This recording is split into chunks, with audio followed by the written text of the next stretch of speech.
Ah, Spider-Man.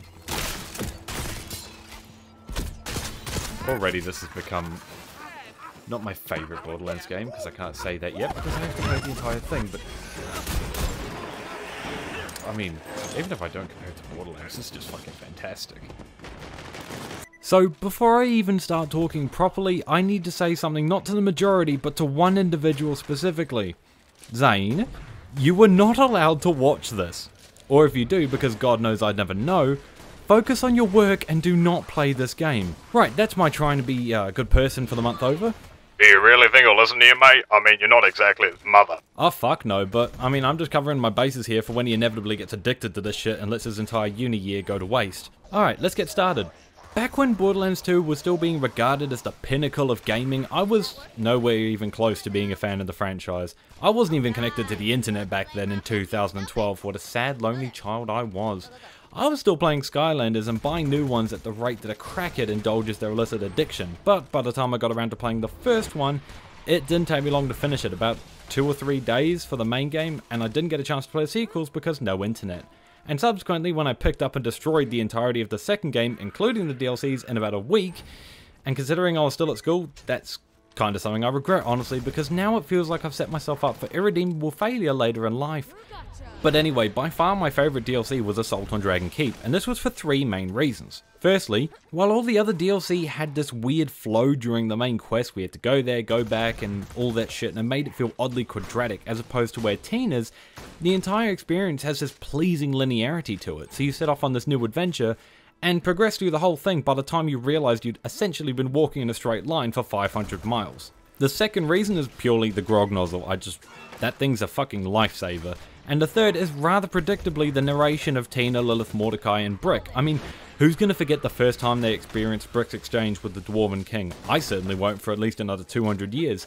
But then again, I do have a very strong, what you could call a good cunt complex, and Brick is just the goodest bastard you'll find anywhere in gaming. Slab, did you just jump off the buzzard's nest? God damn, you make me proud. Now it's worth pointing out that these are some of the reasons I had to look forward to this game. But, well, from what little I saw from the trailers, I was a little bit nervous to say the least. I wasn't sure how Mellow Weapons were going to function in a franchise predominantly dominated by guns, except for Brick's punching and Krieg's meat bicycle built for 2. I wasn't sure about the action skills and the whole tabletop overworld. Will this mean that they're going to just remove fast travel and make it so you have to travel everywhere on foot? I mean, well, obviously not, but by that point I was already awash with stupidity that was so thick you could scrape it off me and sell it as marmalade. So in saying all of that, how does this game stack up not just against its predecessors, but also as the fantasy role-playing game genre as a whole? Well, it's a good thing I just so happen to be passing through then, isn't it? Kids, pick up your dice and roll for initiative, because it's time for a Willkak's guide to Tiny Tina's Wonderlands. Oh yeah, and it's worth just saying that this whole thing, yeah, it's still Borderlands, so if you're not a big fan of the series, then, I don't know, go play in the ball pit for a while. The grown-ups have some talking to do. Now, where do I begin? Oh, I know, this is Borderlands. We'll talk about all the fucking loot. On the weapon front, our favourite manufacturers are back and just as good as always. Though the names are a bit different, their gimmicks are virtually unchanged. Dahl, now called Dahlia, still has multiple fire modes such as fully and semi-automatic, as well as a selection of burst fire modes depending on what your gun rolls with. Vladov has now become Stoker, which still retains its legendary reliability and underbarrel attachments such as the shotgun, bipod, mortar launcher, big boy to name a few. Hyperius is still granting unrivaled accuracy as long as you hold down the trigger, and a shield for when you aim down sights. Torg is back and they haven't changed a bit, not their name and certainly not their proficiency with explosives, and the impact and sticky explosive options allow for explosions to be detonated when and where you want them. COV weapons and TDO weapons are now back, both called Skulldugger and Fervor respectively, and I still don't like either of them and their gimmicks are still the same and I can't be bothered to talk about them. And now the best of the best. Are you a real mercenary? Do you want a gun that shoots and kills people? None of that fancy shit? Then Jacobs is the best company you could have ever fucking asked for. Not just the best company for gun's sakes, it also has the best aesthetics and the best owner. Who taught you to shoot? Wish my father was allowed to see you put those zealots in the mud. Seriously, Wainwright Jacobs is fucking perfect, not just for this game, but also for my life. They make their triumphant return as Black Powder, which sounds a bit too similar to, you know, never mind. And when you land a crit with one of these babies, some poor skelly fiend is going to be wondering why he has a bullet hole through their rib cage, and there ain't nothing they can do about it. That's just what the gimmick does. You land a crit, bullet goes somewhere else. There's only one real major change to the guns apart from the subtraction of Malawon and Atlas, though they could just be hiding, and these are the crossbow and shotgun changes. Now, not all guns are going to be replaced with these two new types, so keep that in mind, will ya? Now, when scavenging through a loot pool, you may find yourself one of these new crossbow toys, and my god, I love them. The crossbow weapons change out your hit scan bullets for arrows and saw blades, and I mean, come the fuck on, this is just marvelous, and combined with that pistol or rifle being a Jacobs, oh boy, did I have a fun time hurling metal around like an absolute maniac.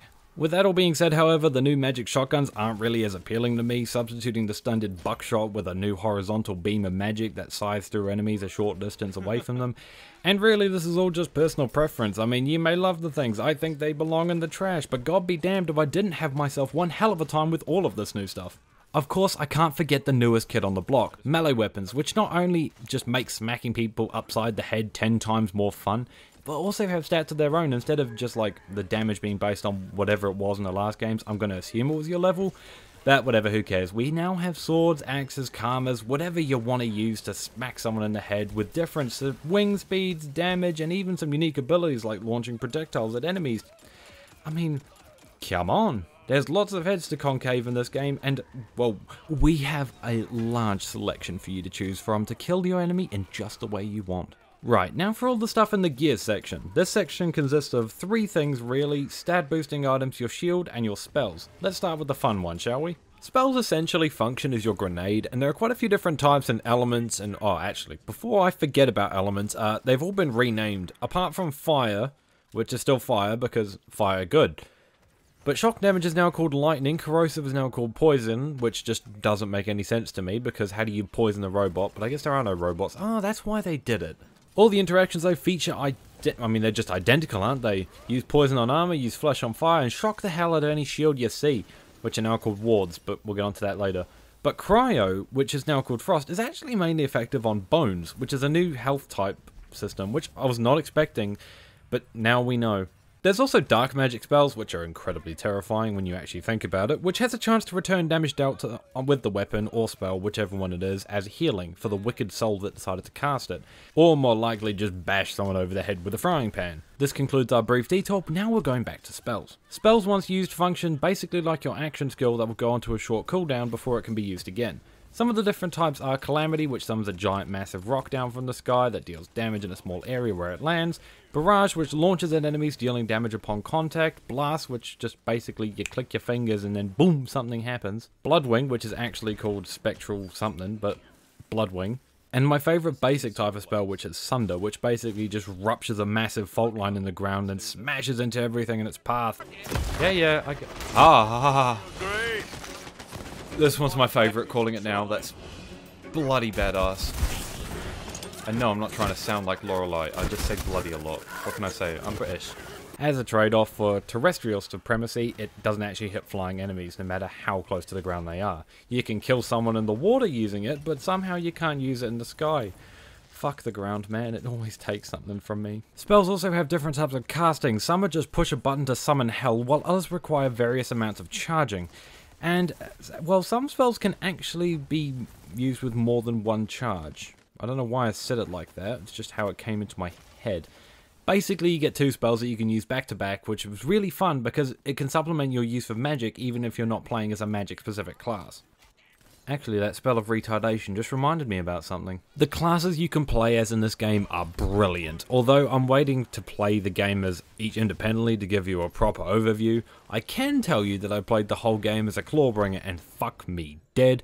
This is most likely going to be my favourite, and I know it's not really fair to say that after I rather nonchalantly admitted that I haven't messed around with the others, but Jesus fucking Christ, it's so much fun. The action skills are slam a big fuck off hammer into the ground, doing fire damage in an area around you, and the second is send a slightly smaller fuck off hammer hurtling in the air towards someone before slamming into the ground, dealing constant shock damage in the area, and then being recalled to not only regain some of that cooldown on your ability, but also boomerang someone in the back of the head as it comes back to you, which I used way more than actually using the constant AoE shock damage. And I could talk all day about this class, but I'm afraid we have nowhere near amount of time for this in this century. So I'll just say one last thing. You get a pet baby wyvern that flies around and deals shock and fire damage to whoever the hell it wants to. Also this. Little baby dragon flying around the screen. Little baby dragon. He doesn't look that mean. Is he golden? Little golden dragon, optimizing shaders for me. Little baby dragon. I hope he wants to be my friend. And also, I swear this will be the last thing about the baby dragon. Every time it uses its shock breath, it seems to crit remarkably every single time. I don't think it's not crit once. Probably, you know, something to do with something, but really I don't care. It does shock, it goes kill. I love my little baby dragon. Back to the gear menu to say that your shield is now called a ward, which I mentioned earlier, and that's all that's different about that. And lastly, there are all the stat improving gear like rings, amulets, and class mods. Apart from the fact that of these things, you get random stat boosts and you can customize to your liking. For example, because Clawbringer has an emphasis on fire and shock damage, I put on an amulet that gives me more fire damage. But it's also worth mentioning that you can actually put 2 rings on, so that's pretty fun. And also that when you change your class mod, it will actually change what your whole like get-up and character looks like. So I'm hoping there's a way around that, because I like one of them a lot, which I've had to put in the bank because I can't use it anymore, but my god, I just want to play with it. Talking about characters and customization brings up how much stuff you can actually customize about your character. It's not only your looks this time, but you also get to stat boost your hero in the exact way you want before you even start playing the game. It's kind of like a badass rank if you want to improve your crit chance, crit damage, was it the other ones, your spell recharge, your action skill, your just, your health and stuff. You can do that all before you even start playing the game. You just get access to that as soon as you put in, well, I was going to say the disc, no one does it anymore. I should also mention that when you level up, you don't just get points to put in your skill tree, you also get one to use to boost these stats of your character every time. And all of this just goes to make even more of a catered experience to me as an individual player, rather than just being told, here's this really cool thing we've just made, but it's going to be the exact same no matter what person you are. Not that I wouldn't mind some new DLC characters for Borderlands 3, but I guess that ship has sailed, I guess. Leaning more into the visual customization now, you get some pre-rendered stuff that you can do to your character, but really it's kind of Skyrim rules. You can do whatever the fuck you want with this, but I have one rule. If you've watched my Boneworks video, you'll know that I said that if you don't smash the computers, Christmas is cancelled. I'm very glad to say most of you have followed that rule. There's a few of you who aren't going to get any presents forever, but there's a new one. And that rule is very simple. If you put cat ears on your character, I am going to break through your wardrobe and I'm going to stab you in the head with 2 knives. You'll always have permanent cat ears for the, let's calculate this, about 3 milliseconds of life you'll have left after I do that. But don't worry, actually, I'm getting better at it. Some people are actually starting to survive. No. Apart from that grisly fact, however, there's really just nothing to talk about because most things you think you can do. Like I said, it's Skyrim rules. You can do whatever the fuck you want. I have gone severely off track here. But regardless of the points I was talking about before, you can also find buffs for your character just lying around in the world. But before I get into that, we've got to talk about the world itself inside of a little girl's head.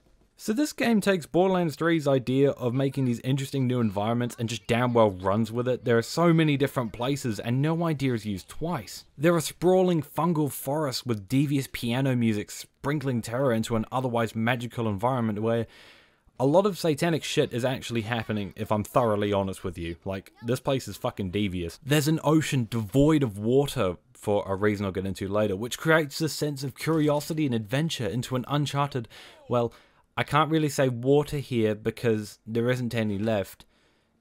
Uncharted ravine. And the overworld which just oozes, I want to go everywhere out of every single crevice. And since I brought it up, I'm going to talk a bit more about the overworld, which not only looks really cool, but also has random bits and pieces that reminds you that this place was actually built by Tina herself on her tabletop, with random things like bottle tops that can be knocked over and used as shortcuts to get to later areas, and the fact you can actually see off the end of the table is an adorable little detail. This place just feels so good while still leaning into the tabletop feel and ideas behind this game. The overworld essentially functions as a bridge between different areas in the game, and you may just end up fast traveling everywhere, but it's actually in your best interest to spend as much time here as you can. This is to do with all the shrines and dice placed everywhere. Each shrine has 4 pieces that must be collected to activate its effects that can be found through fighting through encounters found in dungeons and caves, and there are even just some floating around waiting for you to pick them up. Some of these buffs are simple as just you get a bit more money, but there are some that are pretty fucking good. Like one gives you more moonstones, which is this game's version of iridium. There's one that gives you more crit damage, I think, or is it crit chance? I can't really remember. His name is Director's Punches, however, and it's just fun. And then you have the lucky dice, which they're all over this game, and some of them are quite hidden too, and quite smartly if I'm honest. And every time you pick up a lucky dice, it'll give you a random assortment of things, and also permanently upgrade what type of loot you can get, so it gives you a higher chance to get higher quality gear, which is just fun. Now that I've covered most of the gear and character based stuff and a bit about the world itself, I think it's time we got onto how this game feels to play. And if I'm being completely open, I think it's remarkably similar to Borderlands 3. But don't go thinking that's a bad thing, because it's really not. There were 2 things I noticed when I first played through Borderlands 3. The first thing was its raw and unseasoned story, which I think most of you will agree had a constant feeling of, why the fuck are the characters doing this? Have they not got any brain cells whatsoever?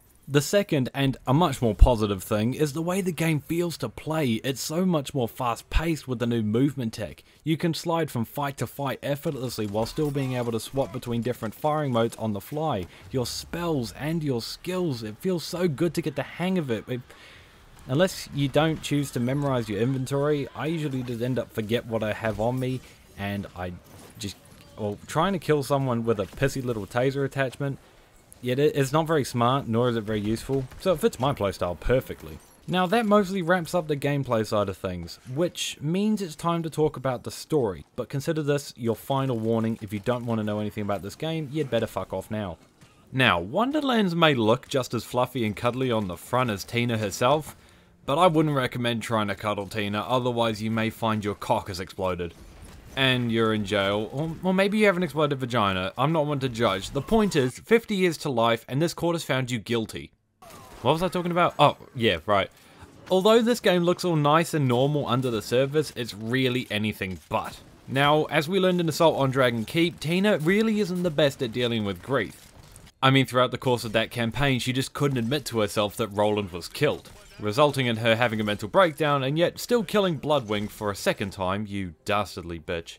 This game focuses much less on the physical world and instead more on the inner chaos of Tina herself through both her deteriorating mental state throughout the course of the campaign and exposition about her from the main antagonist of the story, the Dragon Lord, who, and I'm not making this up, not one word of it, is voiced by Lego Batman. I mean, I wasn't sure about this when I first started playing, but by the end, he's still more likable than the Calypso twin, so fuck it, it's good to have you on board, mate. Fuck you, Spider-Man. Is this working for you? I want you to hate me. I'm talking true loathing, like an absolute rage smoldering within, hollowing you out like a house fire. Just let me know if there's anything else I can do.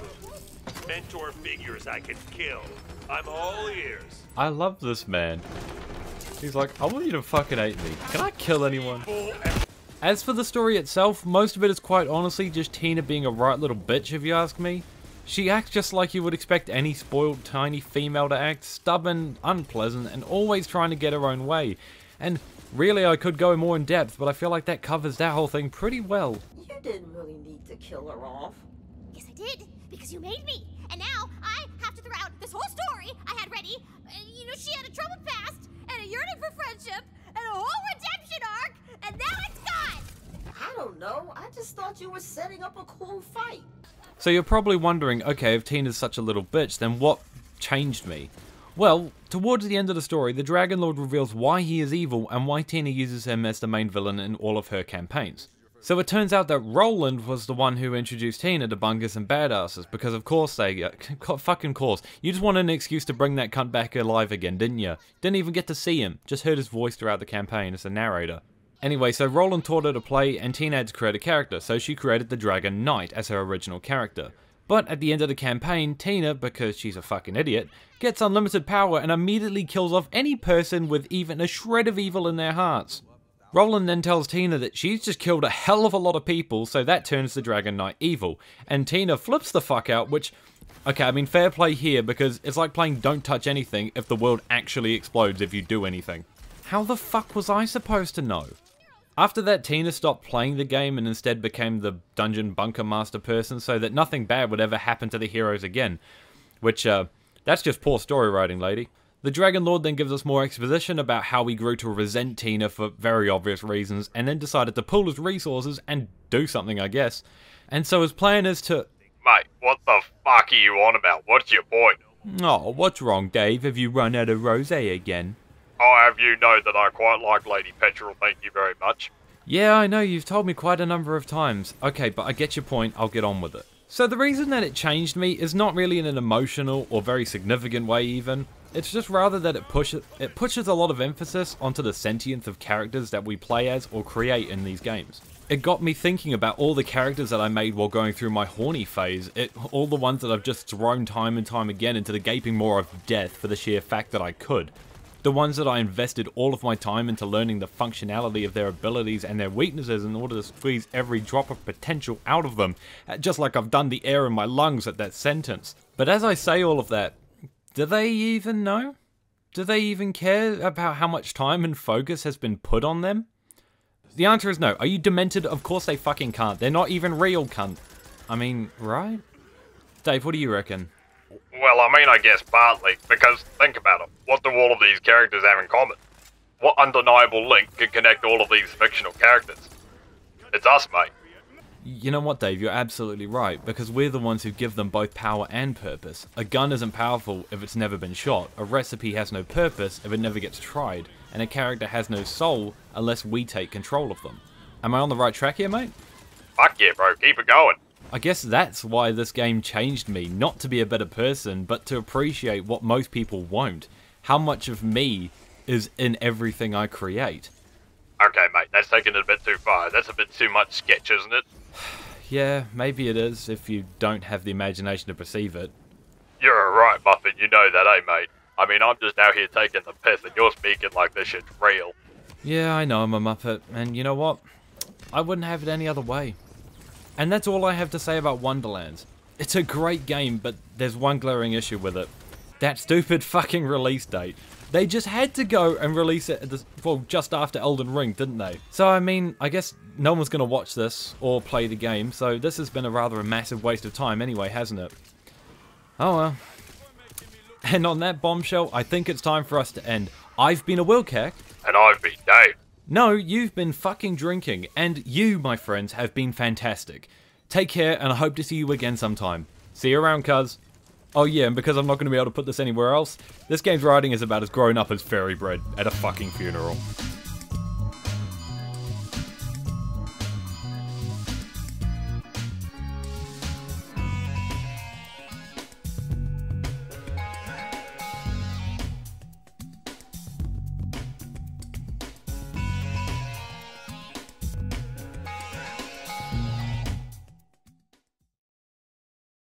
Get him, boy, get him. All the magic I need. Go on, boy. Sick him. Yeah. I'm a talking skeleton.